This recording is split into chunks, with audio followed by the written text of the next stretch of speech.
Hello friends, welcome you all to the next lecture of the JCE Connect series of online lectures. We are into module 3 and dealing with moment and its application. As I have told you all earlier that the concept of moment is distributed throughout various modules, hence we have taken this concept at the last. So in the previous videos you have understood what is a moment, you have understood what is a couple, a few examples on it are also solved. So from this video, let us move on to the next level of examples.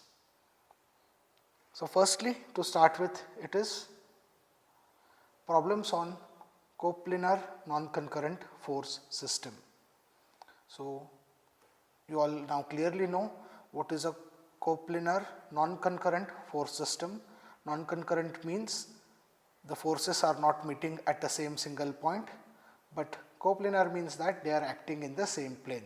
So it is a set of forces in the same plane, but they are not meeting at a common point. So the following steps are to be used to solve the examples. The good thing about it is up to step number 4, it is all the repetition for what you have done in module 2. Okay. So finding the resultant, finding the angle, that all things you have done in the initial modules. It is a repetition, only the application of Varignon's theorem, which we have studied in the earlier videos, comes in the 5th step. So let us briefly go through the steps. So firstly, in a coplanar non-concurrent force system, the magnitude, direction as well as the position of the resultant can be determined. So here the third aspect, that is the position of the resultant, also comes into picture, which we can determine. So how to do this? Firstly, we have to calculate the summation of forces in x directions, that is summation fx, in y direction, that is summation fy. Hopefully you remember the basic rule, any force moving towards the right side along x direction is positive, force moving towards left side is negative, a force moving upwards along y axis is positive, and a force moving downwards along y axis is negative. Secondly, hope you are able to recall the resolution of forces.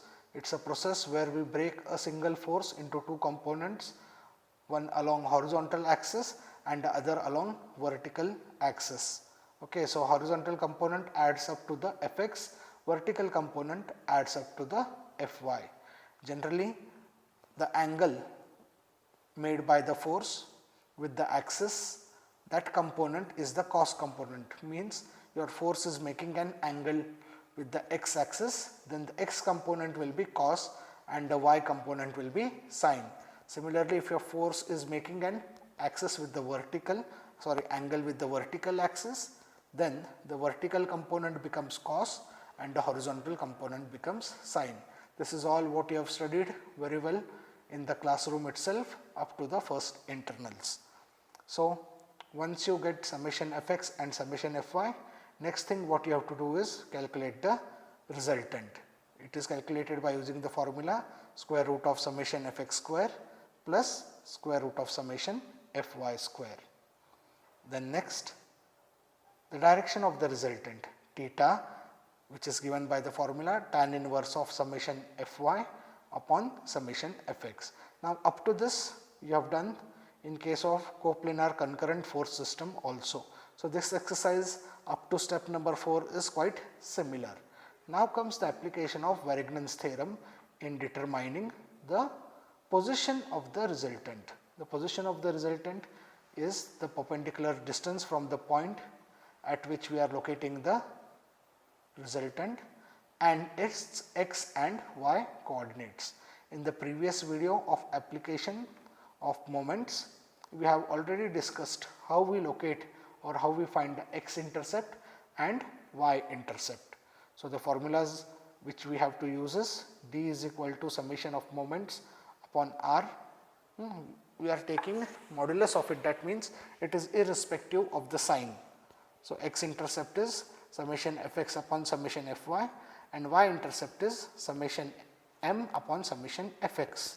Now the important thing which you have to remember is for calculating x intercept, it is summation of moments divided by summation fy, and for y intercept it that is summation of moments divided by summation fx.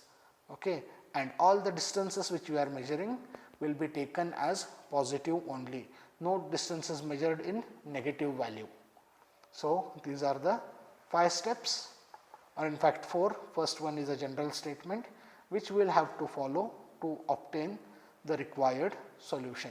So, friends, here what we are finding? Here we are finding the resultant, that is the magnitude, the direction, as well as the position or the location of the resultant. So, your outputs will consist of r, theta, x and y.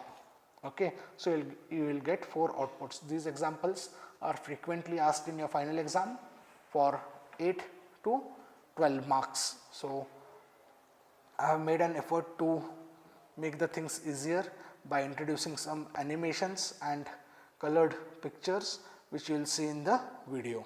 So, let us start with the example.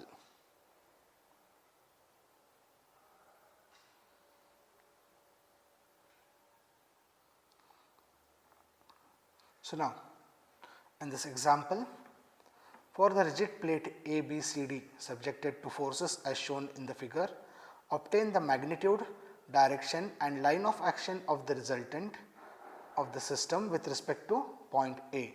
Means for the given figure, we have to consider our reference point as A and obtain the magnitude and direction of the resultant, as well as line of actions. Line of action means the position or the location of the resultant. So, see the figure carefully. It is a square of 1 meter by 1 meter. We have one horizontal force of 100 kilonewton moving rightwards, means it will be positive. One vertically downward moving force of 100 kilonewton, that means it will be minus. Then we have 2 inclined forces, one of each of 200 kilonewton, but at point B the inclination is 30 degrees, whereas at point D the inclination is 45 degrees. Remember that you draw the example as given. Okay, do not make any mistakes in the given data. So, next, now these are the resolved forces. So, let me start the explanation from point D. At point D we have one force which is 200 kilonewton. Okay, this force is moving outside from point D, hence its 2 resolved parts are also moving outside. I have shown them in green color with a yellow arrowhead, which are the resolved components. The angle was with x axis, which was 45 degrees. So, the horizontal component is 200 cos 45 and the vertical component will be 200 sin 45. Now, x component moving leftwards, it will be taken as negative. Y component moving downwards, it will be also taken as negative. Then 100 force is acting along the horizontal axis itself. So, there is no need of breaking this force. Then when we come to the 200 Newton force, which was making an angle of 30 degrees, okay, with x axis, horizontal component becomes 200 cos 30 and the vertical component becomes 200 sin 30. So, this force is like it is in the first quadrant. So, both the components are positive, whereas when you see at this 200 force, it is in the third quadrant, both the components will be negative. Then next force, which is 100 kilonewton, it is acting at point A downwards, that is the forces along the vertical axis itself. We need not break the force. So, let us go for resolution. What we want to find is the resultant. How we get the value of r? That is summation of square root of fx square plus fy square. Okay. So, let us find fx. So, firstly, while finding fx, I am starting from the C corner. This is plus 100. Next component will be plus 200 cos 30 and the last component will be minus 200 cos 45, which are noted here. 100 plus 200 cos 30 minus 200 cos 35, get the answer. Next we will get fy, summation fy. So, here we are starting minus 100, then this resolved component which is going downward minus 200 sin 45, minus 200 sin 45, then we are getting the next component which is plus 200 sin 30. So, excuse me, I think there is a sign mistake here in the typing, that should be plus 200 sin 30. Please check whether any change is there in the corresponding answers. Hopefully, there will not be any change, but minus sign remains with the summation Fy.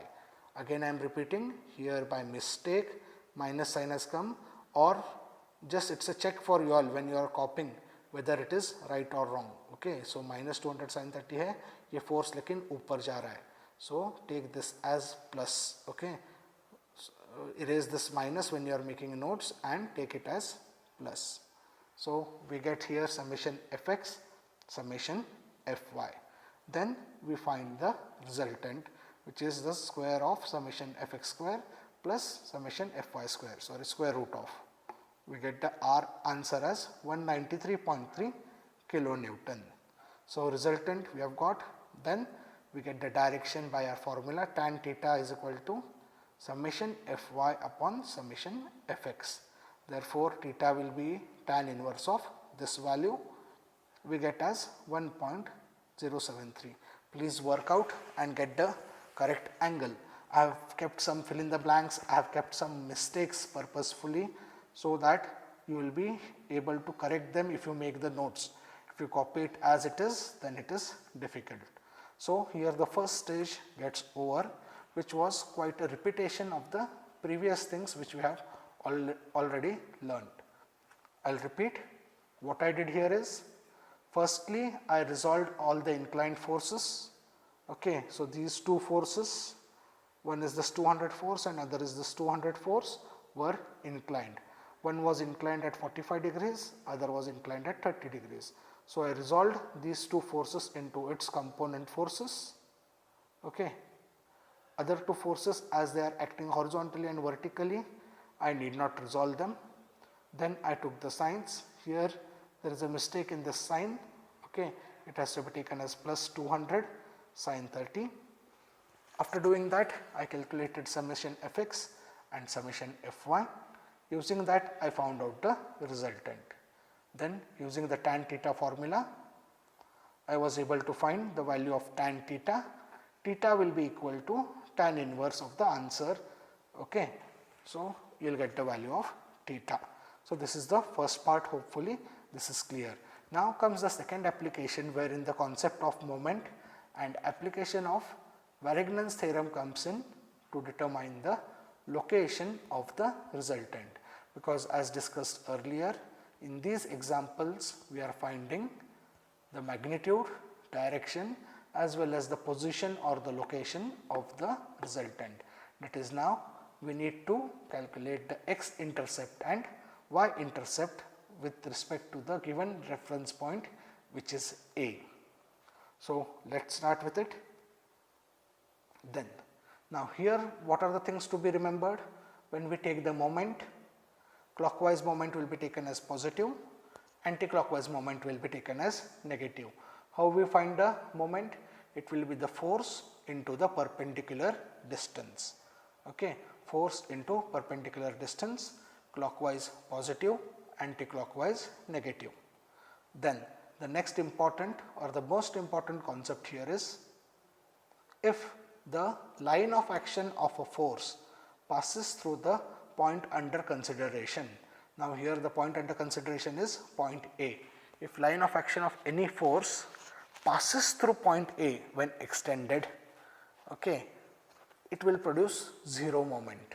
Okay, it will produce zero moment, because in such case there will be no perpendicular distance. For example, now if I take this force 200 sin 45, it is a vertical force. Okay, it is a vertical force moving downwards. If I want to find the moment of this force with respect to A, for a downward moving force I will require horizontal perpendicular distance. Is there any horizontal distance between this force 200 sin 45 and point A? No. Why? Because if we extend this force or line of action of the force, it passes through point A. So, this force will not produce any moment. Now, similarly, the force 200 cos 30, okay, it is a horizontal force. Then we should multiply it by perpendicular distance, that is vertical distance. Now, check between point B and A. Is there any vertical distance? No, there is no vertical distance. That means moment is 0. This 200 cos 30 force does not cause any rotating effect about A. It is because if we extend this force backwards in the same line, it passes through the point A, which is your moment center in this case. Hence, this force will not cause any moment. This force also will not cause any moment.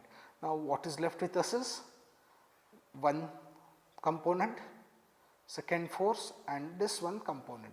So, now we have to use the resolved parts only. We will not use this given force because already we have broken this force into its two components. So, now this is the picture of the forces which we will be considering. So, which force I said first? 200 cos 45. So, what happens with it? Yes. Now, this is very important to be understood. How will this force rotate about point A? Yes, it will rotate in which direction? Anti-clockwise direction. See the arrow. Okay, it will not go in clockwise direction. It will be in anti-clockwise direction. Okay, so it is going in anti-clockwise direction. See, as told, it is turning in anti-clockwise direction.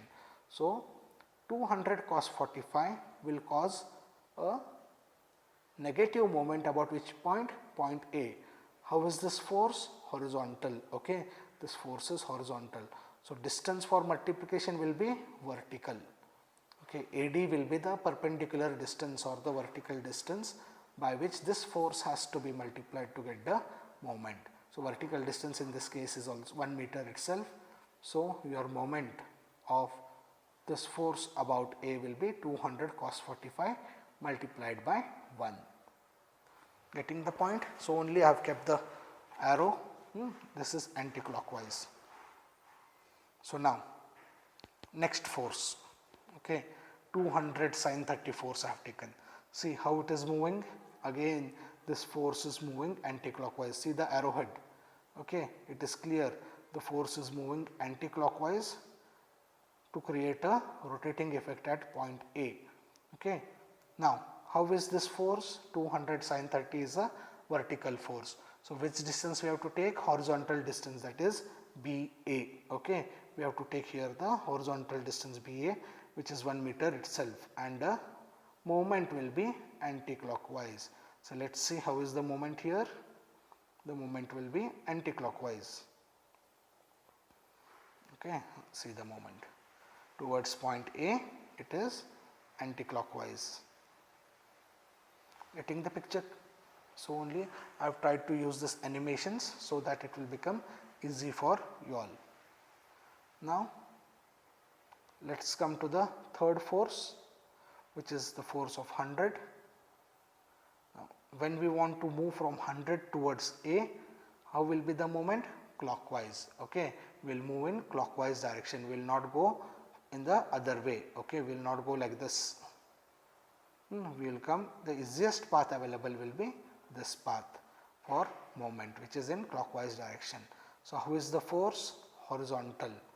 Distance has to be vertical. What is the distance vertically? It is 1 meter again. Okay. So, this is how you have to calculate moment. So, the moment because of 100 force will be clockwise plus 100 into vertical distance is also 1 meter. So, 100 into 1 is 100. This is how you will be calculating the moment. Okay. So, getting the point? See here the clockwise moment. So, we have found out or we have seen how the moment acts with respect to the three forces. Now, why we are not considering this force? Because when we extend, it passes through A. Okay. There is no horizontal distance. Now, why we are not taking this 100 force? It is at A itself. So, there is no distance between this point and A. okay, this force and A to multiply and get moment. Again 200 cos 30 we are not using, because when we extend, the line of action passes through A, so it will not produce any moment. Okay, so this thing you have to keep in mind perfectly. If you extend the line of action, okay, along the perpendicular, if that line of action passes through the point under consideration for calculation of the moment can be taken directly 0. So now again I have elaborated in this figure. Now these sketches are not that easy to be made.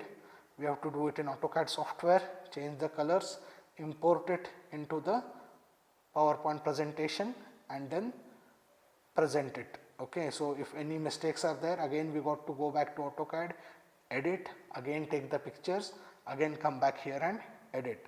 So it requires quite some effort to produce these pictures. So now here again I have marked for your comfort with the signs, all the things I have marked. Okay, so this is anti-clockwise movement, minus sign, this is anti-clockwise movement, minus sign, this is clockwise movement, plus sign. So now the thing which I explained is again mentioned here. The line of action of 100 kilonewton force directly passes through point A, hence there is no moment produced by this force. Similarly, this force, that is 200 sin 45, also will not produce any moment, and 200 cos 30 also will not produce any moment. Now let us see the most important equation, that is the equation of moment. So what is the definition of moment? Force into perpendicular distance with respect to the point under consideration. So now first force, okay, first force, if we take the first force as 100, is there any distance between the force 100 and point A? No, it is 0. We do not have any moment. Now next we are taking 200 sin 45. Okay, 200 sin 45 force. If we take, what happens? Again this force, okay, this force is passing through point A, so there is no moment. Okay, 200 sin 45 force is passing through point A, hence that is 0. Next take 200 cos 45, it rotates. Okay, it rotates in which direction? Anti-clockwise, hence a minus sign is mentioned here. 200 cos 45, how is the force? Horizontal. So which distance we have to take with respect to A? Vertical. Vertical distance is 1. Okay, so moment caused will be minus 200 cos 45 multiplied by 1. Next comes this force, which is a 100 kilonewton force. This will cause clockwise moment, hence the sign is plus 100 into 1. Next, this force 200 sin 30. Okay, see this, it will move in anti-clockwise direction. 200 sin 30, it is a vertical force and the distance has to be horizontal. 200 sin 30 into 1, and as it is anti-clockwise, minus sign. Now when we take 200 cos 30, this line of action when extended in the same direction passes through A. Therefore, there will be no moment. Okay, there is no distance. Horizontal force, vertical distance. Is there any vertical distance between point B and point A? No. Point B and point A are at the same level, so there is no vertical distance, hence there is no moment caused by this force. Okay, 200 cos 30. So now when we get summation of MA, we get the answer as minus 141.42. Once we get this answer, we have to calculate D, X intercept and Y intercept, which ends our problem. So D is the perpendicular distance of the resultant with respect to the point under consideration, which is A. So D is given by summation of MA divided by R. We get the answer as 0.732. Then X intercept is given by summation MA upon summation FY. We get the answer as 1 meter.